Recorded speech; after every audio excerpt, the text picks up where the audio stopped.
कश्मीर धरती का स्वर्ग, एक जन्नत।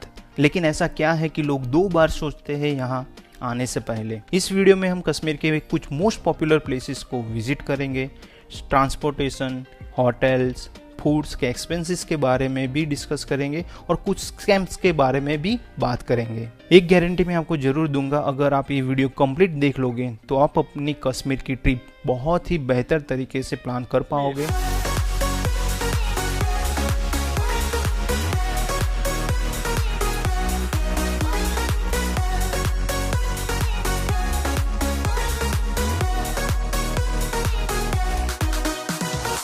अगर आपने कश्मीर सीरीज़ के मेरे सारे वीडियोस देखे होंगे तो आपको पता ही होगा कि हमने कश्मीर एक पैकेज थ्रू ट्रैवलिंग किया था, जिसके बारे में हम बाद में बात करेंगे। लेकिन हमारा पैकेज 6 नाइट एंड 7 डेज़ का था और हमने एक दिन एक्स्ट्रा भी ऐड करवाया था हमारे हिसाब से ट्रैवलिंग करने के लिए, जिसकी वजह से हम ये जान पाए कि एक दिन का कितना एक्सपेंस हो सकता है और हम कैसे मैनेज कर पाते हैं।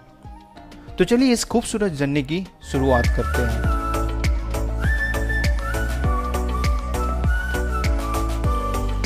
First week of June 2022 Ahmedabad से बाय राजधानी एक्सप्रेस हम दिल्ली पहुंचे, जिसकी टिकट पर पर्सन करीबन 2400 रुपये थी। दिल्ली से मेट्रो थ्रू एयरपोर्ट टर्मिनल 3 पहुंचे, जिसकी टिकट 60 रुपीज़ थी। दिल्ली से 4 बजे हमारी एयर एशिया की फ़्लाइट थी, जिसने हमें 1.5 घंटे में श्रीनगर एयरपोर्ट पहुंचा दिया था। फ़्लाइट की टिकट करीबन 5500 रुपीज़ के आसपास थी। अगर आप दिल्ली से श्रीनगर बाय ट्रेन जाना चाहते हो तो आपको दिल्ली से पहले जम्मू तवी और वहां से बनिहाल जाना पड़ेगा और बाद में आप पब्लिक प्राइवेट ट्रांसपोर्ट यूज़ करके श्रीनगर पहुंच सकते हो। दिल्ली से श्रीनगर की बस भी एवरीडे चलती है, जिसका चार्ज ऑलमोस्ट 2000 या 2200 रुपये के आसपास होता है, जिसमें 20 घंटे का टाइम लग सकता है।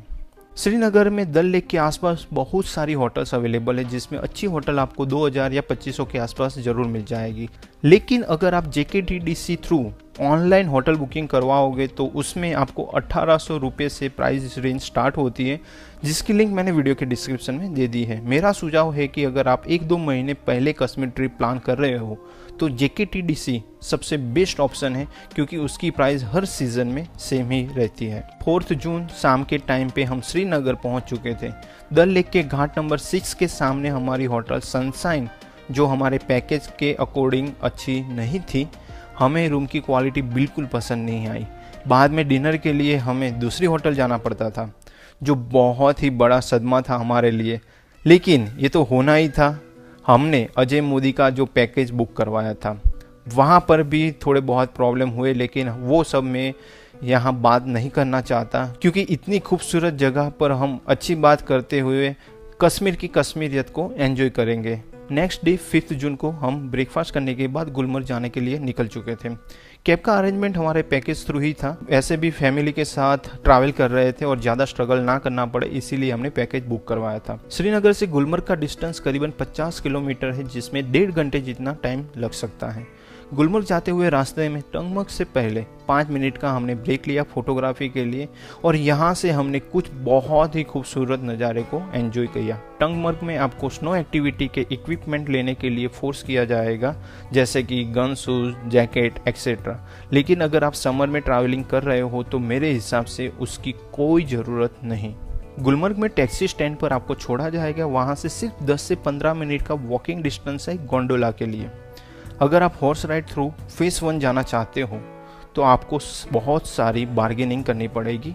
आपको 2000 या 3000 भी कहेंगे, लेकिन आपको 500 रुपये के आसपास ही बार्गेनिंग करनी है। गुलमर्ग में गोंडोला राइड की टिकट बुक आपको एटलीस्ट 1 मंथ पहले ऑनलाइन करवा लेनी चाहिए, क्योंकि बाद में शायद ऐसा भी हो सकता है कि आपको टिकट ना भी मिले।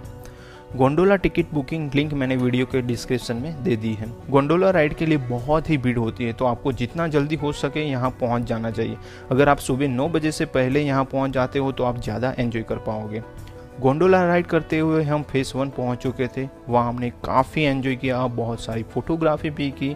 हमारी फेस 2 की टिकट नहीं हुई थी, और वैसे भी हमारे पास छोटे बच्चे थे तो हम फेस 2 जा ही नहीं पाते। बाद में हम वापस गुलमर्ग आके यहाँ जो शिव टेम्पल है वो विजिट किया और शाम को वापस श्रीनगर पहुँच गए। नेक्स्ट डे 6 जून को ब्रेकफास्ट करने के बाद हम पहलगाम जाने के लिए निकल चुके थे। वैसे तो श्रीनगर से पहलगाम का डिस्टेंस करीबन 90 किलोमीटर है, जिसमें 2.5 से 3 घंटे जितना टाइम लग सकता है। रास्ते में हमने केसर और ड्राई फ्रूट्स की एक शॉप भी विजिट की, एप्पल फार्म भी विजिट किया और दोपहर तक पहलगाम में जो हमारी होटल थी गुड लक, वहाँ पहुँच चुके थे। वहाँ लंच किया, लेकिन यहाँ पर भी खाना खाने के लिए हमें दूसरी होटल जाना पड़ता था। सच में बहुत ही बेकार पैकेज था हमारा। और बाद में बाइसरन वैली जाने के लिए हम आगे बढ़े।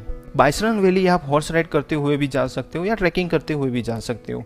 हमारे ग्रुप के मेंबर ने पोनी राइड की थी जिसकी प्राइस पर पर्सन 800 रुपीज़ थी, लेकिन वो बहुत ही ज़्यादा थी। आप जरूर नेगोशिएशन करना, 500 के रुपीज़ के आसपास आपको पोनी राइड ज़रूर मिल जाएगी। लेकिन मैं अकेला ट्रैकिंग करते हुए आगे बढ़ा और बहुत सारा एंजॉय करते हुए मिनी स्विट्ज़रलैंड मतलब बाइसरन वैली पहुंच चुका था, जिसमें मुझे करीबन 1 घंटे जितना टाइम लगा था। अगर आप हॉर्स राइड करके बाइसरन वैली आओगे तो आपको सिर्फ 1 घंटे जितना टाइम ही स्पेंड करने को मिलेगा, लेकिन आप ट्रैकिंग करके आओगे तो आप अनलिमिटेड टाइम स्पेंड कर सकते हो। तो आप जब पोनी राइड करो तो ये बात ज़रूर क्लैरिफाई कर लेना कि आपको बाइसरन वैली में कितना टाइम स्पेंड करने को मिलेगा।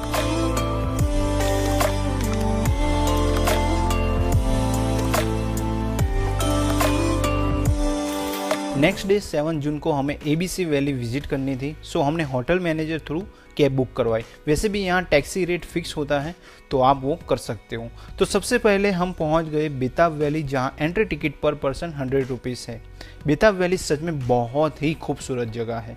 बेताब वैली पहले हाजन वैली या हागन वैली के नाम से जानी जाती थी, लेकिन जब सनी देओल और अमृता सिंह की मूवी बेताब के बाद लोग इसे बेताब वैली के नाम से जानने लगे। यहाँ करीबन 1 घंटे जितना टाइम स्पेंड करने के बाद हम आगे बढ़े चंदनवाड़ी की ओर। चंदनवाड़ी पवित्र अमरनाथ धाम यात्रा के लिए बेस कैम्प है और यहाँ से अमरनाथ केव का डिस्टेंस करीबन 32 किलोमीटर है। यहाँ पर एक ग्लेशियर है जो टूरिस्ट विजिट करने आते हैं। अगर आप इस जगह के बारे में और भी कुछ जानना चाहते हो तो मेरे कश्मीर सीरीज देख सकते हो। लास्ट में हमने विजिट किया आरू वैली। वैसे तो यहाँ बहुत सारे प्लेसेस है विजिट करने के लिए, लेकिन जिस टैक्सी में हम आए थे उसमें 1 घंटे का टाइम लिमिट था। तो मेरे हिसाब से अगर आप पूरे दिन का टैक्सी बुक करवाओगे तो आपको अच्छा रहेगा और सारे प्लेसेस आप बहुत ही आसानी से अच्छी तरह से विजिट कर पाओगे। सच कहूँ तो आरू वैली आपके दिल जीत लेगी, एक ऐसी खूबसूरत जगह है।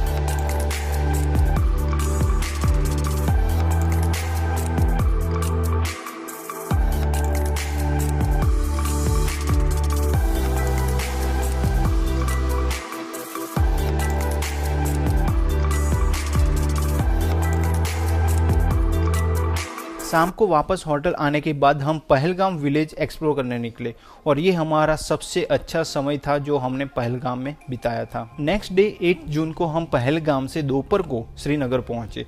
अब अजय मोदी के पैकेज का सबसे बड़ा प्रॉब्लम ये था कि इस दिन हमारी हाउस बोट तो बुक थी ही, लेकिन अगर हम लंच करने के लिए हाउस बोट जाए तो वापस श्रीनगर साइट सीइंग करने के लिए वापस नहीं आ सकते थे।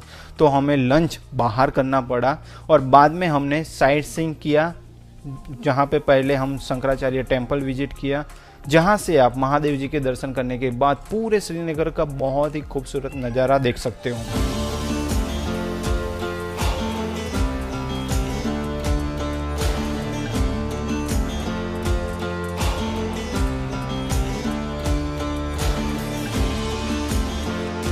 बाद में हम पहुंचे निशात गार्डन विजिट करने, लेकिन उससे पहले हमने यहाँ पे जो शॉपिंग कॉम्प्लेक्स है वो विजिट किया, वहाँ थोड़ी शॉपिंग की और बाद में निशात गार्डन विजिट किया, जिसकी एंट्री टिकट पर पर्सन 24 रुपीज़ थी। निशात गार्डन बच्चों के लिए बहुत ही खूबसूरत जगह है, लेकिन बड़ों के लिए फोटोग्राफी के लिए एक परफेक्ट लोकेशन है। बाद में इवनिंग के टाइम पे हम हाउस बोट में पहुँचे।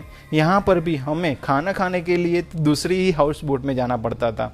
सच में बहुत ही बड़ी भूल की थी हमने अजय मोदी का पैकेज लेके। नेक्स्ट डे 9 जून ब्रेकफास्ट करने के बाद हम सोनमर्ग जाने के लिए निकल चुके थे।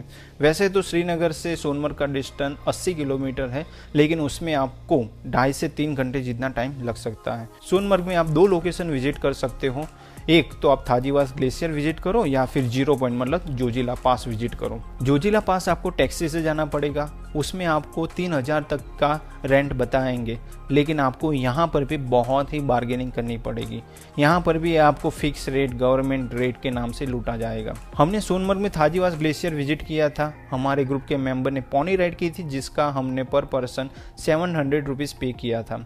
मैं अकेला ट्रैकिंग करते हुए सिर्फ 1 घंटे में थाजीवास ग्लेशियर पहुँच चुका था। सोनमर्ग में अगर आपके पास समय हो और आप ट्रैकिंग करने के लिए कैपेबल हो तो आपको चलते हुए ही जाना चाहिए। आपके रास्ते में इतने सारे खूबसूरत नज़ारे आएंगे कि आप वही देख के खुश हो जाओगे। तो वहाँ पे ट्रैकिंग जरूर करना।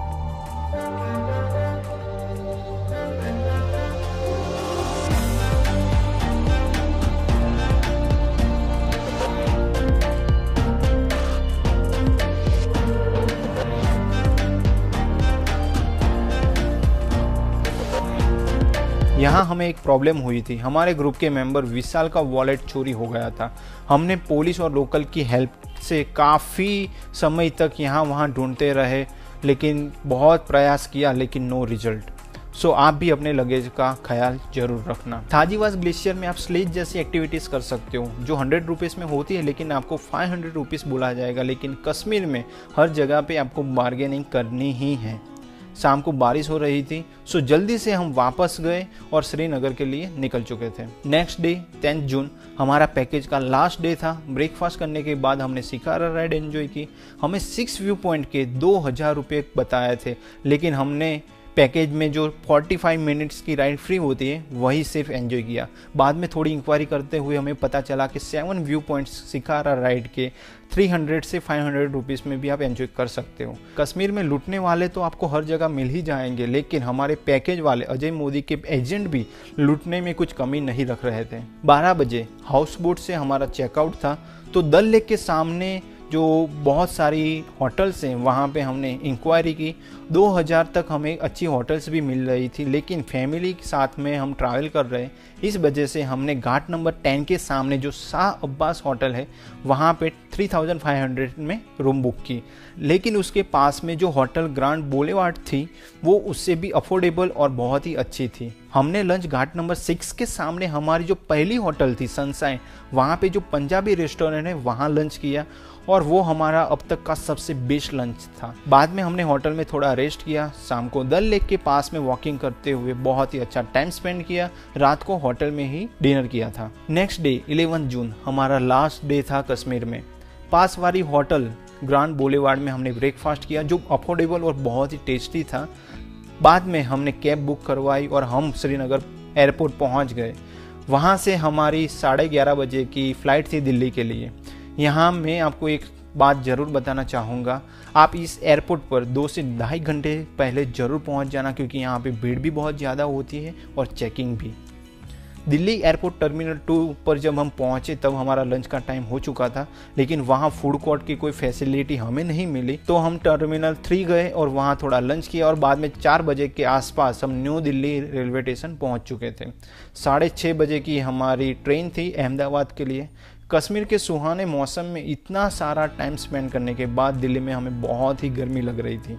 तो मेरा सुझाव है कि अगर पॉसिबल हो आपके लिए तो आप डायरेक्टली श्रीनगर से अपने सिटी तक की डायरेक्ट फ्लाइट ही बुक करवा लेना। नेक्स्ट डे 12 जून मॉर्निंग के 9 बजे से पहले हम अहमदाबाद पहुंच चुके थे। इस खूबसूरत जर्नी का एंड करने का बिल्कुल ही मन नहीं कर रहा था, लेकिन क्या करें, जिसकी शुरुआत है उसका अंत भी है। आई होप आपको इस वीडियो में वो सारी जानकारी मिली होगी जिसकी मदद से आप अपनी कश्मीर ट्रिप को और भी बेहतर तरीके से प्लान कर पाओगे। अगर आपके पास और भी कुछ क्वेश्चन है तो वो आप मुझे कमेंट सेक्शन में बता सकते हो या फिर इंस्टाग्राम में पूछ सकते हो। तो चलिए मिलते हैं एक और नए वीडियो में एक और नई खूबसूरत जगह के साथ। तब तक अपना ख्याल रखिए and save nature, save water, take care, bye bye. Thank you for watching this video and do not forget to like, comment, share and subscribe to our channel.